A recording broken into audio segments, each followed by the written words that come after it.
We'll follow all of this, Doug. Thank you. Like a scoreless game that simply won't end, the Iran nuclear talks are going into double overtime. Even as many of the foreign ministers who had been leading the talks have returned to their capitals. Secretary of State John Kerry, though, is hanging in there.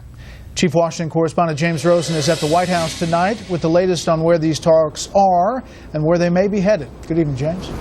Brett, good evening. Once again, with about 3 hours left on the clock, aides to Secretary of State John Kerry confirmed that he would be staying on in Lausanne, Switzerland for more talks. But the language was slightly different this time, with the aides specifying that this extension would go through Thursday morning.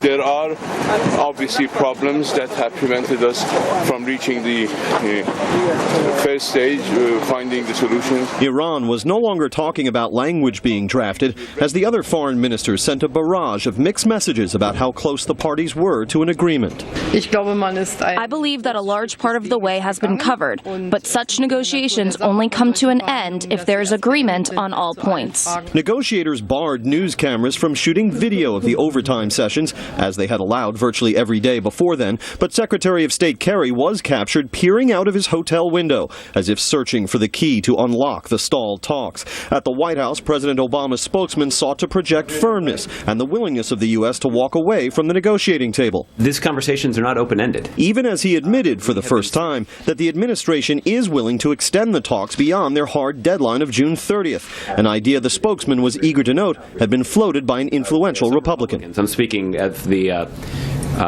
chair of the Senate Foreign Relations Committee, Senator Corker, a number of weeks back, indicated that one approach could be leaving the joint plan of action in place, this potential agreement. So that is an option that could be in place if negotiations do not succeed. The latest Fox News poll conducted this week finds Americans souring still further on the president's handling of Iran, with nearly 6 in 10 registered voters disapproving, a drop of 5 points from a year and a half ago. And 3/4 of respondents said the president should be required to secure congressional approval for any accord.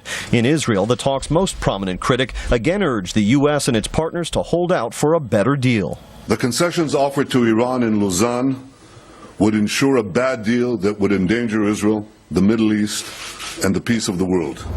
If, as Josh Earnest speculated could happen, the joint plan of action is extended beyond the hard June 30th deadline, it would mean that the Iran nuclear talks, now in their 16th month, could stretch on into 2017. Brett?